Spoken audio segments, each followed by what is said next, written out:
Welcome to the Role-Playing History YouTube channel. I'm Wayne Davis. This is typically where we cover topics we can't cover in the regular podcast, either because they're visual or because of time, or we cover things that really aren't appropriate for the main feed, because we really try to keep the main feed PG rated. Today's topic falls under that second category. Before I go any further, I am morally and probably legally obligated to post a disclaimer. Today's show covers topics that many listeners might find offensive. Sexual assault is part of one of the games we're covering, and that might trigger someone who's been a victim. Other sexual acts, consensual or otherwise, will be covered as well, and some of that discussion might also be offensive. We'll also be discussing topics such as racism, homophobia, and transphobia. I realize these might also be triggers, so I'm putting them here in the disclaimer as well. After that, the extreme violence of some of these games almost seems tame, but I do realize it could also be a trigger, so we're including it here in the disclaimer. And if you're thinking of calling me a snowflake for putting a disclaimer on the front of this episode, let me just say on behalf of those who appreciate it that you can piss directly off. The fact that a role-playing game history podcast would even need a disclaimer like this is exceptionally troubling.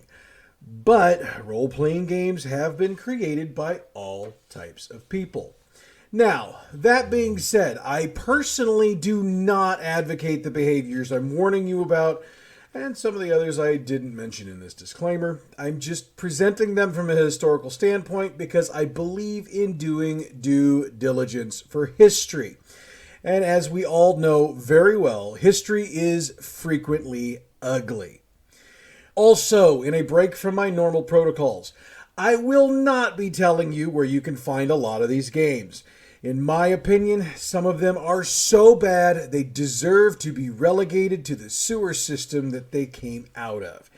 Now, for those games that merely sucked, I'll tell you where you can find them, if they can still be found. Okay, you might have noticed there was no sponsor for this show, and the theme music didn't play us in.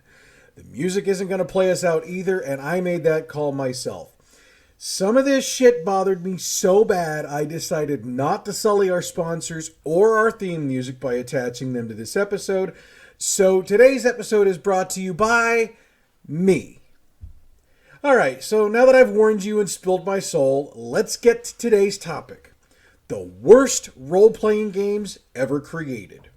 When I first contemplated doing this topic, I was thinking it might be a cute, funny way to end 2021 on the main feed. You know, read a ton of shitty reviews, talk about games that nobody liked, try to figure out why they didn't like them, and maybe see if any of them were redeemable.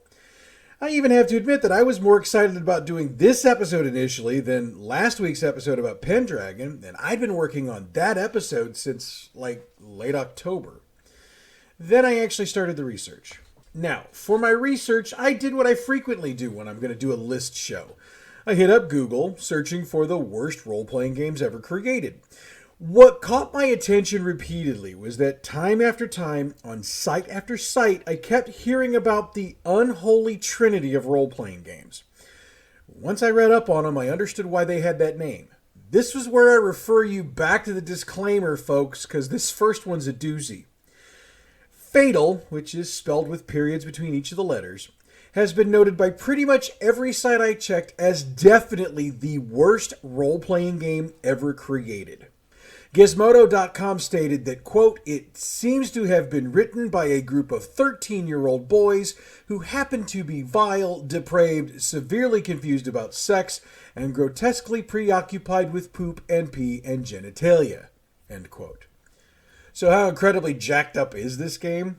The damage charts have separate entries for both rectum and anus, and any wound to either of them requires a die roll to determine the number of chunks of poop that are inadvertently released. Yeah, it gets worse. Fatal has, in the words of more than one reviewer, an insane fixation on rape. There are quite detailed statistics on the nature and prevalence of rape. Now, the statistics seem to have been pulled from the very anuses they put on their damage chart because they're so inaccurate, but it's obvious to even a casual reader that rape is not only not considered a serious crime in Fatal, but it's actively encouraged. Going back to Gizmodo, they report that a startling number of the magic spells involve mind-controlling women or inflicting sexual punishments on them. It's even been noted that there's a spell called Have Her Cadaver, which allows for more sexual punishment on the dead body. Doesn't this just sound like fun for the whole family? The game is so sick and twisted that they have very detailed rules on perpetuating rape as a natural course of the game session. You know, like a reward. Wiki.rpg.net called this stain on the gaming industry, quote, the date rape role-playing game without dating, end quote. And also called out the creators for having statistics for a character's anal circumference. Look, I dug up a lot more on this game, but the only other thing I wanted to add is that the game is also exceptionally racist, using racial terms that nobody should be using, as casually as I say words like so, and however. Apparently, a couple of guys, Jason Sarton and Darren McLennan, reviewed the game in 2004 and raised a lot of hell in the online review community by embedding links to some of the worst art from the game. That review led to a rebuttal, which led to a rebuttal of the rebuttal, and apparently broke out in a flame war online. Apparently, somebody was trying to defend the rights of the creators to create this shit, and there were a lot of people pointing out how wrong the game really was. Regardless, the company behind the game apparently no longer exists, and as nobody I could look up had the names of the twits who created it, my hope is that they're no longer in the game business. Because, frankly, if this is an example of their work, I'd rather not play. The second of the Unholy Trinity is a game called Racial Holy War, or Ra-Ho-Wa for short. In Ra-Ho-Wa, the players play white warriors fighting against the classic enemies of racist groups, African Americans, Jews, Latinx, called Latrinos in the game. Bunch of classy fucks created this, I can tell you. And basically anybody who isn't Aryan. Everything I read about the game, which I admit isn't a whole lot because most of the legitimate game reviewers won't touch it, states that it appears the game was unfinished, which shows in the fact that in addition to all of its other qualities, it's impossible to play. Apparently our old pal Jason Sarton did a review of it, but after reading his review for Fatal, I refused to read anything else he wrote. Yeah, I realize that's not quite the journalistic code, but he's a sick fuck, so I'm not reading him again. Sorry, not sorry. Apparently the creator of this fine piece of work is the Reverend Kenneth Molyneux, so make of that what you will. Alright, the final game in this shitstorm trilogy goes by several names. Hybrid is how I found it, but it's also been called C++ and Matthew. This game started on comic book news groups in the late 1990s, then migrated into Usenet groups. Yeah, that ought to tell you how far back we're going. The game, which is a term I'm going to use very loosely, is a series of unrelated and unsequential posts that took mathematical equations and racist and sexual screeds and attempted to use them to, in their own minds, perfectly describe reality using comic book characters as a basis. Now, wiki.rpg.net did the majority of the research on this one, so I'm going to trust them. They reported that, for the most part, this game was mostly mocked after folks got over their disbelief that anybody would have the balls to actually publish this stuff. Obviously, this was well before Facebook, so people were still shocked by what some folks would put out there.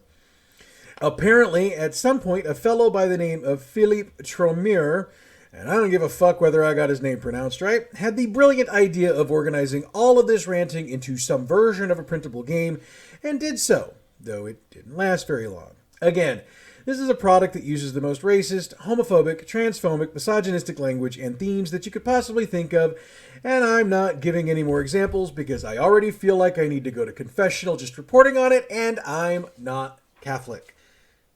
Okay, so we're through that.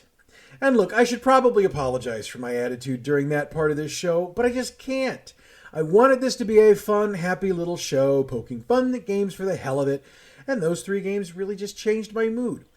And I should point out that Fatal is apparently the only game we've got reports of ever actually being played. The other 2 were more than likely just a manifesto of some sick fucks trying to make a point. Or at least that's what I have to hope. So let's just put that stuff out of mind and move on to some games that were just plain bad, shall we? Spawn of Fashion was released in 1981, and for the longest time it held the title of worst role-playing game ever created. Now, finding anybody who actually played the game and will admit to it is difficult, as is finding an explanation of the game that isn't completely taken over with opinion. So I gave up on trying and instead decided to go with the RPG.net review of the game by Roger M. Wilcox from April 8th, 2002, which he edited 15 years later on August 28th, 2017. He admitted that he'd purchased a copy of the game because of the negative hype he'd heard about for so many years. In fact, he reported, and I've seen on a number of other sites, he was just under the same impression that so many others had had for more than 2 decades. The game just had to be a parody, right?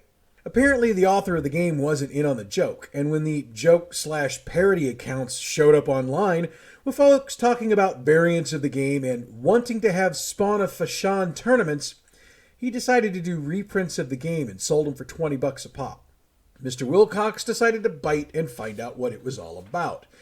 His review is quite lengthy, but one of the things he pointed out at the beginning is the fact that the book's layout is confusing as all get out, as it refers to charts and sections later in the book for information. Once you went to those spots to get your answers, it required that you'd read everything else in the book up to that point in order to understand what the answer was. He noted that there was a huge disparity between male and female characters in the game. While males got normal die rolls for stat scores, the dice for female were halved. And as he noted, the authors made a point to tell you they're not sexist, even as they're being sexist. After all, female characters get intuition, which men don't get. Oh, and for the record, he noted that intuition was on the mental illness table when you finally found the damn thing. Anyway, Mr. Wilcox attempted to create a character as his review of the game, and noted that many of the tables the text referred to don't exist, and those that do often don't have all the information you need. Along with all the confusing, if not completely unplayable rules, the inability to create a character with any sort of reasonable speed would be among the reasons that Spawn of Fashion failed as a game. However, if you'd like to check the game out for yourself, the original version is running around out there for free on a number of PDF sites. Normally, I wouldn't advertise free PDFs, but in this case, I'm making an exception. The World of Cynobar, released in 1991, is another entry on the list of worst role-playing games ever. Now, this is the only game on today's list that I'd actually heard of before I did the research today. I ran into somebody who had a copy of it in the late 90s at a game convention, and the poor guy was telling me about how bad it sucked, even as he was trying to sell it to me. If you talk to folks inside the gaming community, and I spoke to several for this show, they'll pretty much just start rolling their eyes when you mention this game. Some of them will even say one thing: flying grizzly bears with laser beam eyes. If that doesn't end the conversation, they'll also point out that the rules are ridiculously complex. There's an equation in the game that tells you how hard you can exhale. Now, some of this vitriol can be attributed to the fact that the game's creator, Raven C.S. McCracken, didn't take well to criticism of his game and lashed out at critics in harsh tones. But according to the review by Bradford C. Walker on RPG.net, he had bigger issues than the haters. This game is friggin' complex. There are over 50 character classes, and those classes can reach up to 600th level. As Walker noted, quote, there are more spells, items, cyberware, and so on in one book than most games can publish in an entire line, end quote. And by the way, that's not a good thing. He notes the game could only be designed for one thing: power gaming. So it's designed only to see how much ass your ass kicker can kick. It's all about the combat, and non-combat abilities are pretty much ignored. Now, if power gaming is your style, this might be your game. After all, Craig Warren did a review for RPG.net and absolutely loved it. He said that his group, quote, after several months of play, we have yet to enjoy every aspect, end quote. He said the style was classy and well done, and that the substance of the game was meaty. So again, if you're a power gamer that doesn't give a damn about roleplay, this might be for you. If you're interested, you can check out its website, SYNNIBARR.com. All right, let me do one more of these because I'd rather promote games that I can actually advocate for you to try for yourselves. Phoenix Command is a game that seems to have frustrated more than one reviewer. In fact, one review said this game ruined their ability to suggest rules are overly complex, and they quoted an RPG.net forum post to make their point. I'll quote the same post to make mine. My odds of putting the burst in the correct location are at 97%. I roll a 37. The burst is at the correct elevation, so I look up my minimum arc. It is 0.7, so the burst is spread over 1.4 yards. My rate of fire is 7, so I look up on another table the chances of hitting with a rate of fire of 7 and an MA of 0.7. The full page table says I hit with 1 round. Now roll for the hit location. I roll a 292 and look up on the side hit table. I hit him in the side, and the bullet passes through the man's liver and stomach. Now I look up on one of the 64 plus damage tables. Yes, there's a specific table for a side hit to the hip socket, and find the one for a side hit to the stomach and liver. Reports are that the designer of this game, Barry Nakazono, went into a career as an actual rocket scientist, which is fitting when you consider the detail he put into the game. That detail would also explain why the game didn't get over as well as they'd wanted. You can find used copies of the game on Amazon if you're interested, or in PDF form on DriveThruRPG. Okay, so now that I've done a few fun games, I think I can appropriately bring this special episode to a close. I'm not going to do the usual plugs because, like I said earlier, I don't want to sully our usual friends and sponsors with some of the subject matter. However, I do want to let you know that we do have a regular podcast that dropped today, and it covers role-playing games with a very short or small rule set. And by small rules, maybe a few pages at most. As always, you can follow us on Facebook, Role-Playing History Podcast, Twitter, @RoleplayingP, email us, roleplayinghistorypodcast@gmail.com. If you've got an entry for the worst role-playing game ever made, let me know by email or in the comments here. If I can dig up enough on it, I might just do another one of these. And maybe next time I won't feel like I need a shower halfway through the show. Anyway, thanks for joining us on this special episode of Role-Playing History. Our YouTube feeds our podcast on a 1-week delay, with the exception of special episodes like this and videos when I'm feeling the need. You can get our podcast on release day wherever you get your podcasts, so check it out if you're interested. Until next time, I'm Wayne Davis, and you're Role-Playing History.